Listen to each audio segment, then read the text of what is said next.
শীতকাল মানেই খেজুরের গুড়, চালের গুঁড়ো দিয়ে পিঠেপুলি সহযোগী রসনা তৃপ্তি। পৌষ সংক্রান্তি উপলক্ষে বাঙালির ঘরে ঘরে চলে পিঠেপুলি তৈরি।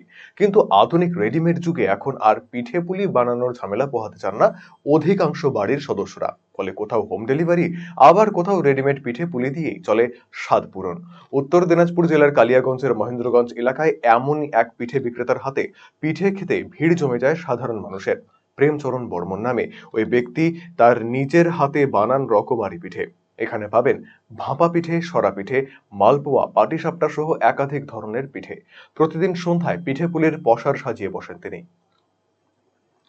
৫ টাকা থেকে শুরু করে ১০ টাকা পর্যন্ত মূল্যের পিঠে পাওয়া যায় তার দোকানে। ভাপা পিঠার দোকান।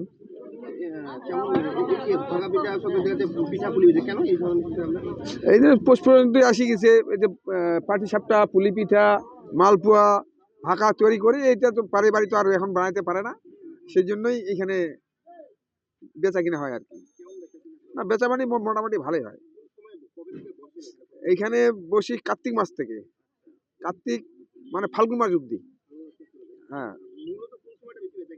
এই তোমার অঘ্রান পৌষ 2 মাসেই আর কি। এইখানে পুলি পিঠা বিক্রি হয়, পাটিসাপটা বিক্রি হয়, তেল পিঠা বিক্রি হয়, ভাকা পিঠা বিক্রি হয়।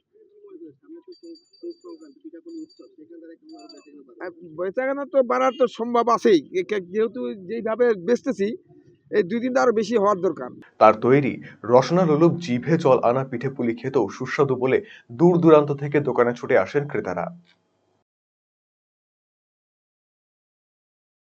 এই মহেন্দ্রগঞ্জ বাজারে পিঠে খেতে।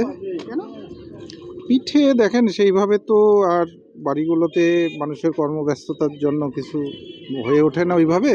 হয়, এখনও হয়, ট্র্যাডিশন আছে। তো এটা গরম শীতকালে বেশ ভালো লাগে, খাই। কি ধরনের পিঠে পাওয়া যায়? এখানে পাওয়া যায় এই যে এটা ভাপা পিঠে, পাটিসাপটা, গোকুল পিঠে, আরও অনেক ধরনেরই উনি বানান। বিক্রি করেন? আমি তো যখনই আসি তখনই তো দেখি বিক্রি করে, এটা 10 টাকা। তো ভালোই, কোয়ালিটি তো খুবই ভালো। খেতে কেমন লাগে? ভালো।